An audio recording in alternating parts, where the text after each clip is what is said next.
حضرت علی رضی اللہ تعالیٰ عنہ نے فرمایا، دل سے انسان نکلتے ہیں تو پتہ چلتا ہے کہ ان کی تو ضرورت ہی نہیں تھی، ضرورت تو صرف اللہ کی ہوتی ہے جو ہے اور ہمیشہ رہے گا۔ سازشیں، غیبتیں، پیٹھ پیچھے وار لوگ بھول بیٹھے ہیں، یہ سارا تماشا اللہ تعالیٰ بھی دیکھ رہا ہے۔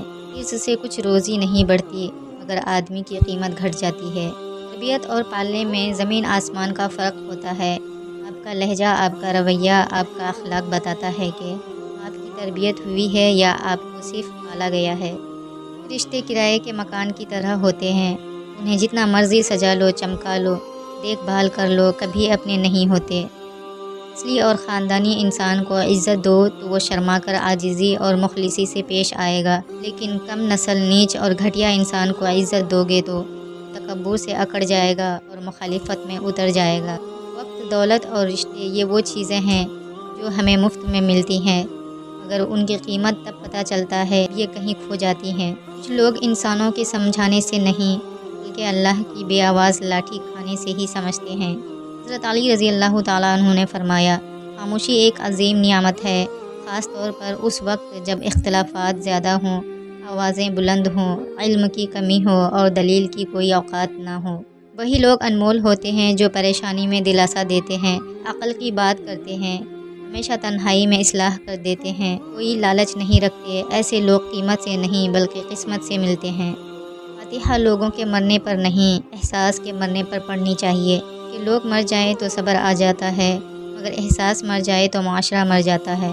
زندگی کی ٹھوکریں بڑی نرالی ہوتی ہیں، جب بھی لگتی ہیں یا کسی کی اصلیت دکھا دیتی ہیں یا نہ کچھ سکھا دیتی ہیں۔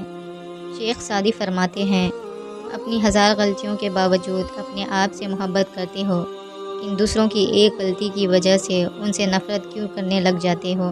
تو خود غلطیاں کرنا چھوڑ دو یا دوسروں کو معاف کرنا سیکھ لو۔ بہت کم ایسا ہوا ہے کہ قدر کرنے والوں کو قدر کرنے والے ہی ملے ہوں، ورنہ قدر کرنے والوں کو ہمیشہ بے قدرے لوگ ہی ملتے ہیں۔ زندگی میں ہمیشہ وہ لوگ پرسکون رہتے ہیں جو پوری نہ ہونے والی خواہشوں سے زیادہ ان نعمتوں پر شکر کرتے ہیں جو انہیں اللہ نے عطا کی ہیں۔ الحمدللہ رب العالمین۔ بچے پالنا کوئی بڑا کام نہیں، جانور اور پرندے بڑے بہتر انداز میں یہ کام صدیوں سے کرتے آ رہے ہیں۔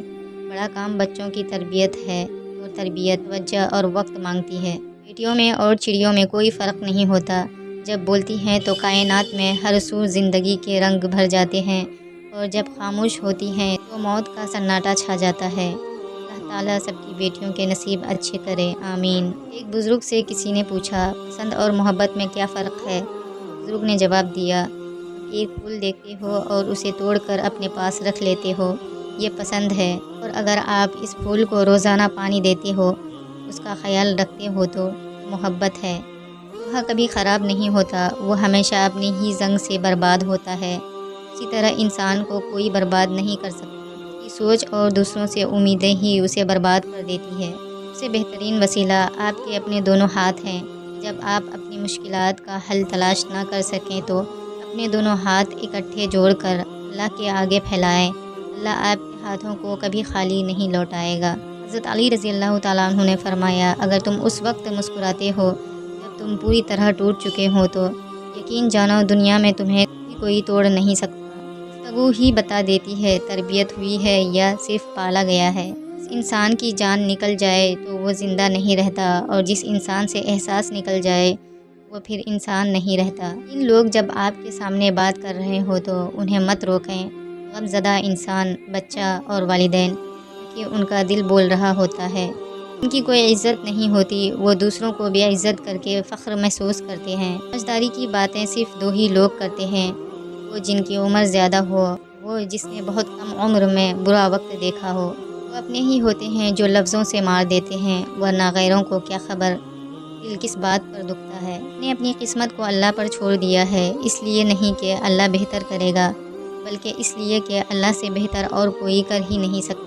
عورت اور مرد کی سوچ میں یہ فرق ہے کہ مرد آنے والے کل کا بھی نہیں سوچتا، اور عورت اس کے ساتھ جنت میں جانے تک کا سوچ لیتی ہے۔ والدین کی دعائیں تسبیح کے دانوں کی طرح ہوتی ہیں، جو اولاد کے حق میں ہر وقت ہر پل تسبیح کے دانوں کی طرح گرتی رہتی ہیں۔ اللہ یہ دعا مانگنے والے ہاتھ ہمیشہ سلامت رکھے، آمین۔ مشکل وقت میں ہمیشہ دعا مانگا کرو، کیونکہ جہاں انسان کا حوصلہ ختم ہوتا ہے وہاں سے اللہ پاک کی رحمت شروع ہوتی ہے۔ ماں باپ کے ساتھ تمہارا سلوک ایسی کہانی ہے جو لکھتے تم ہو لیکن تمہاری اولاد تمہیں پڑھ کر سناتی ہے۔